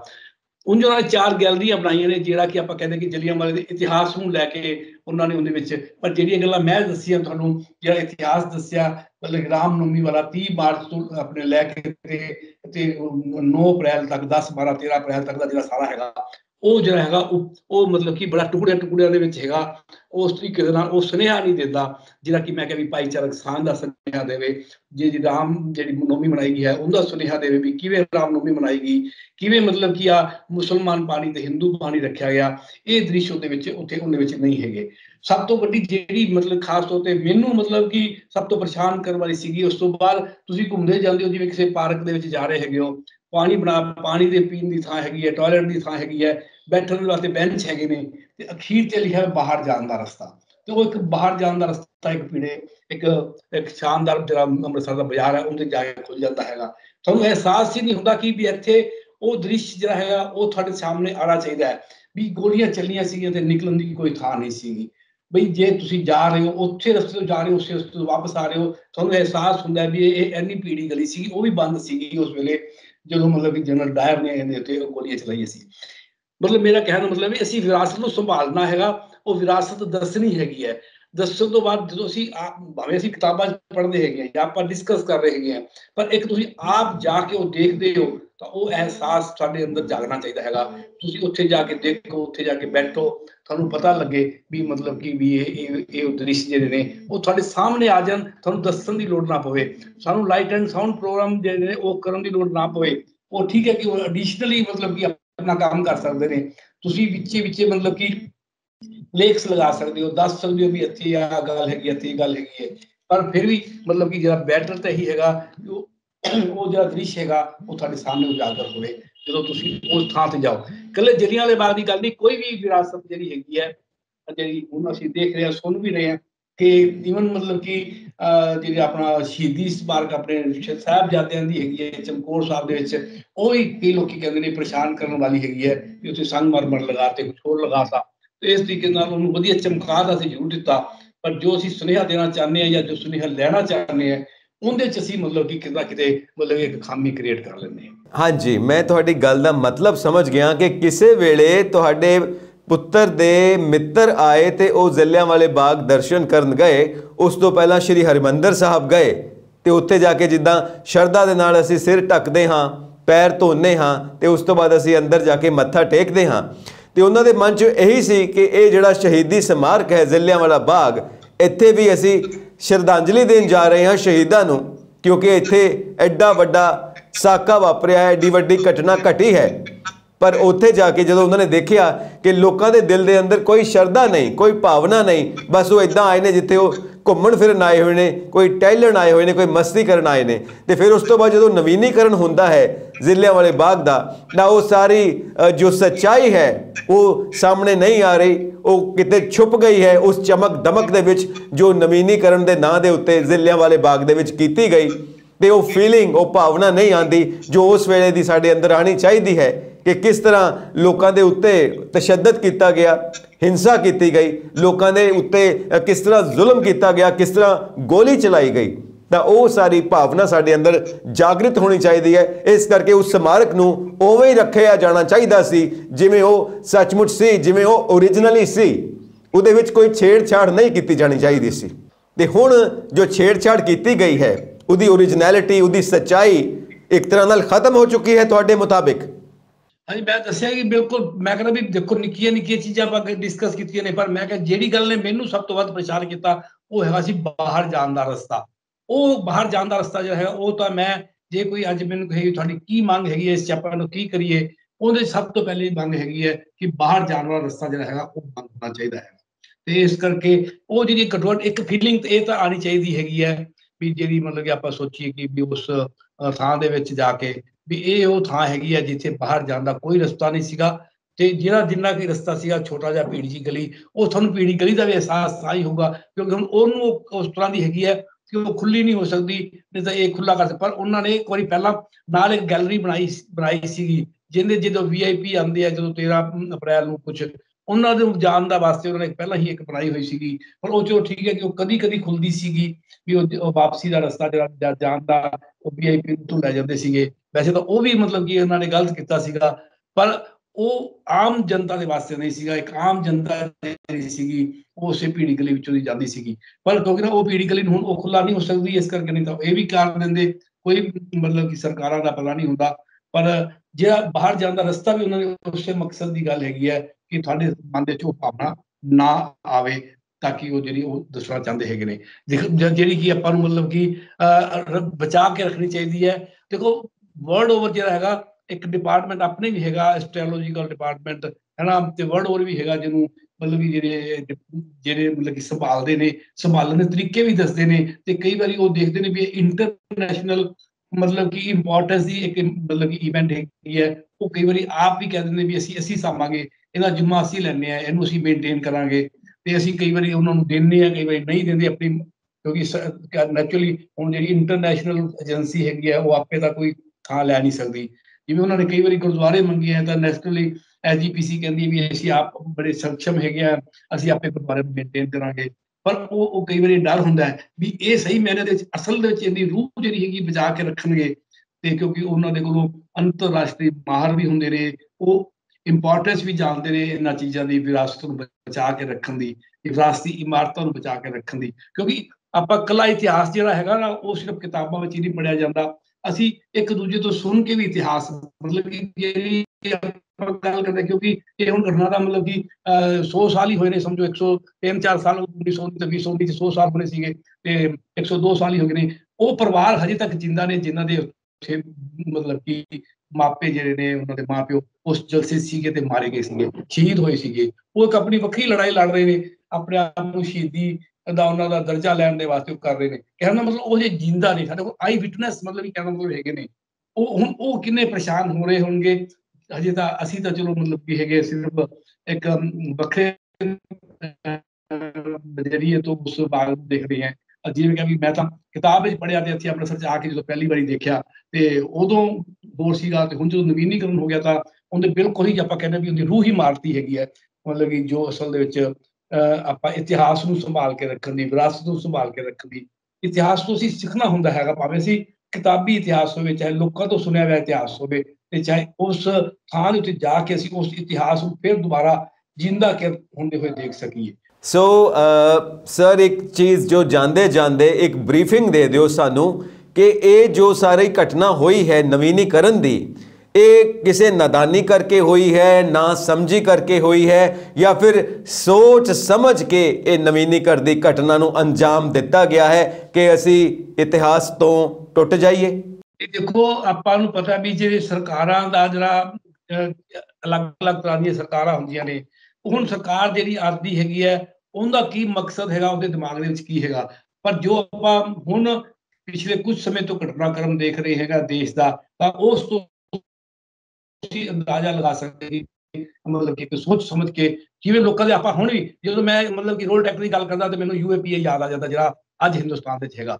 ਤਾਂ ਨੈਚੁਰਲੀ ਉਸ ਯੂਏਪੀਏ ਦੇ ਖਿਲਾਫ ਵੀ ਲੋਕੀ ਬੋਲਣਾ ਚਾਹੁੰਦੇ ਹੈਗੇ ਨੇ, ਤਾਂ ਉਹ ਮਤਲਬ ਕਿ ਜਲਿਆਂਵਾਲੇ ਬਾਗ ਤੋਂ ਪ੍ਰੇਰਨਾ ਲੈ ਸਕਦੇ ਨੇ। ਤੇ ਸਾਨੂੰ ਮਤਲਬ ਕਿ ਇਹੋ ਜਿਹੀਆਂ ਥਾਵਾਂ ਪ੍ਰੇਰਨਾ ਦਿੰਦੀਆਂ ਨੇ, ਤੇ ਨੈਚੁਰਲੀ ਸੱਤਾ ਜਿਹੜੀ ਚਾਹੁੰਦੀ ਹੁੰਦੀ ਹੈ ਵੀ ਉਹ ਇਹ ਨਹੀਂ ਚਾਹੁੰਦੀ ਹੁੰਦੀ ਕਿ ਲੋਕੀ ਫਿਰ ਉਸ ਤਰੀਕੇ ਦੇ ਨਾਲ ਇਕਜੁੱਟ ਹੋ ਕੇ ਮਤਲਬ ਕਿ ਸਾਡੇ ਵਿਰੋਧ ਵਿੱਚ ਲੜਨ। ਪਰ ਉਹ ਗੱਲ ਵੱਖਰੀ ਹੈ ਕਿ ਵੀ ਜਿਹੜੀ ਹੈਗੀ ਹੈ ਸਰਕਾਰਾਂ ਦੀ ਮਨਸ਼ਾ ਹੋਰ ਹੋ ਸਕਦੀ ਹੈ, ਪਰ ਲੋਕਾਂ ਦੀ ਜਿਹੜੀ ਆਪਣੀ ਹੈਗੀ ਹੈ ਯਾਦਦਾਸ਼ਤ, ਲੋਕਾਂ ਦੀ ਆਪਣੀ ਸੋਚ ਹੈਗੀ ਹੈ। ਜਿਸ ਤਰ੍ਹਾਂ ਮੈਂ ਦੱਸਿਆ ਵੀ ਜਲਿਆਂਵਾਲੇ ਬਾਗ ਦੇ ਦਾ ਪਰਿਵਾਰ ਹਜੇ ਤੱਕ ਮਤਲਬ ਕਿ ਬੈਠੇ ਨੇ, ਵਿਟਨੈਸ ਨੇ, ਆਈ ਵਿਟਨੈਸ ਨੇ, ਜਿਨ੍ਹਾਂ ਨੇ ਆਪਣੇ ਮਾਂ-ਬਾਪ ਤੇ ਖੋਏ ਹੈਗੇ ਨੇ, ਉਹ ਹਜੇ ਤੱਕ ਹੈਗੇ ਨੇ। ਇਸ ਕਰਕੇ ਤੁਸੀਂ ਉਸ ਇਤਿਹਾਸ ਨੂੰ ਮਤਲਬ ਕਿ ਜਿੰਨਾ ਮਰਜ਼ੀ ਤੋੜ ਮਰੋੜ ਲਓ, ਪਰ ਜਿਹੜਾ ਇਤਿਹਾਸ ਲੋਕਾਂ ਦੇ ਮਨਾਂ ਦੇ ਵਿੱਚ ਹੈਗਾ ਉਹ ਕਿਤੇ ਨਹੀਂ ਜਾਇਆ ਕਰਦਾ। ਮੈਂ ਅਖੀਰ ਤੇ ਮਤਲਬ ਕਿ 1-2 ਮਿੰਟ ਲਊਂਗਾ ਕਿ ਮੈਂ ਕੋਈ ਛੋਟੀ ਜਿਹੀ ਕਵਿਤਾ ਲਿਖੀ ਸੀਗੀ, ਥੋੜਾ ਹਿੱਸਾ ਸੁਣਾਵਾਂ। ਯਾਦ ਰੱਖਣਾ ਚਾਹੀਦਾ ਹੈ ਕੁਰਬਾਨੀਆਂ ਨੂੰ ਜੋ ਮਨੁੱਖੀ ਜ਼ਮੀਰ ਨੂੰ ਬਚਾਉਣ ਲਈ ਹੁੰਦੀਆਂ ਨੇ। ਯਾਦ ਰੱਖਣਾ ਚਾਹੀਦਾ ਹੈ ਉਹਨਾਂ ਕੁਰਬਾਨੀਆਂ ਨੂੰ ਜੋ ਮਨੁੱਖੀ ਜ਼ਮੀਰ ਨੂੰ ਬਚਾਉਣ ਲਈ ਹੁੰਦੀਆਂ ਨੇ। ਯਾਦ ਰੱਖਣਾ ਚਾਹੀਦਾ ਹੈ ਤਸ਼ੱਦਦ ਦੀਆਂ ਵਾਰਦਾਤਾਂ ਨੂੰ ਜੋ ਮਨੁੱਖ ਨੂੰ ਮਨੁੱਖ ਨਹੀਂ ਸਮਝਦੀਆਂ, ਉਹਨਾਂ ਡਾਂਗਾ ਤਲਵਾਰਾਂ ਗੋਲੀਆਂ ਨੂੰ ਜੋ ਸਰੀਰ ਤੋਂ ਬਾਅਦ ਰੂਹ ਨੂੰ ਝੰਜੋੜਦੀਆਂ ਨੇ। ਯਾਦ ਰੱਖਣਾ ਚਾਹੀਦਾ ਹੈ ਉਹਨਾਂ ਜ਼ਖਮਾਂ ਨੂੰ, ਉਹ ਭਾਵੇਂ ਨਿਸ਼ਾਨ ਨਹੀਂ ਛੱਡਦੇ, ਉਹ ਭਾਵੇਂ ਕਿਸੇ ਦੀ ਨਜ਼ਰ ਨਹੀਂ ਚੜਦੇ, ਪਰ ਹਰ ਵੇਲੇ ਰਹਿੰਦੇ ਨੇ ਉਹਨਾਂ ਦੀ ਚੀਜ਼ ਮਹਿਸੂਸ। ਤੇ ਬਾਕੀ ਕੁਝ ਹਿੱਸਾ ਮੈਂ ਕਰਕੇ ਆਖਰੀ ਜਿਹੜੇ ਨੇ ਉਹ ਕਰਦਾ ਕਿ ਸੱਤਾ ਨੂੰ ਯਾਦ ਰਹਿੰਦਾ ਹੈ ਡਾਇਰ ਦਾ ਬਿਆਨ, ਸੱਤਾ ਨੂੰ ਯਾਦ ਰਹਿੰਦਾ ਹੈ ਕਿ ਕਿਵੇਂ ਕਰਨਾ ਹੈ ਡਾਇਰ ਨੂੰ ਉਸਦੀ ਸਾਥੀਆਂ ਨੂੰ ਮੁਹਾਵ, ਪਰ ਲੋਕਾਂ ਨੂੰ ਯਾਦ ਰਹਿੰਦਾ ਹੈ ਕਿਵੇਂ ਬਣਦੇ ਨੇ ਇਤਿਹਾਸ, ਕਿਵੇਂ ਵਿਗੜਦੇ ਨੇ ਇਤਿਹਾਸ। ਲੋਕਾਂ ਨੂੰ ਯਾਦ ਰਹਿੰਦਾ ਹੈ ਕਿਵੇਂ ਬਣਦੇ ਨੇ ਇਤਿਹਾਸ, ਕਿਵੇਂ ਬਦਲਦੇ ਨੇ ਇਤਿਹਾਸ।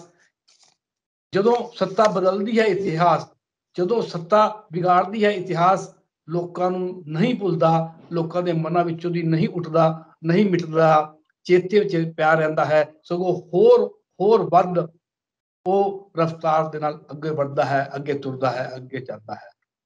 ਤੇ ਇਸ ਕਰਕੇ ਹਾਂ ਇਹ ਸੀਗਾ मतलब कि हाँ भी सानू जी विरासत जी हैगी है वो सानू की दिंदी है की सबक सिखाती है वो सबक सीखना बहुत जरूरी है। तो इस करके असी विरासत बचा के रखने की गल करते हैं। असी अपने मतलब कि घर दे विच जी हरेक घर दे विच अपनी विरासत होंदी है। मेरे पिता जी मेरी मतलब तो मतलब कि विरासत सीगे असी की उन्हां तो लिया है ना। असी जी उन्होंने कुछ सानू चंगियां आदतां सिखाइयां ने असी बार बार याद करते हैं। असी बार बार अपने अगों बच्चों को देंगे हैं। हरेक कोल अपनी विरासत होंदी है। मनुक्खां दी खासियत यही है भी साडे कोल विरासत होंदी है जानवरां कोल नहीं होंदी। उन्हां कोल साडे कोल एक विरसा हुंदा है। असी इस करके गल करते हैं भी विरासत तो असी बहुत कुछ सीखते हैं कित्थे असी गलतियां कीतियां ने कित्थे असी प्राप्तियां कीतियां ने ते उन्हां गलतियों तो भी सीखना है भी सुधारना हैगा ते जो प्राप्तियां कीतियां ने उसी उन्हां नूं किवें होर अगे वधाना हैगा ते अगली जनरेशन जिहड़ी हैगी असी अपनी उन्हां नूं मतलब होर वधिया खूबसूरत जिंदगी दे लई तैयार करना हैगा।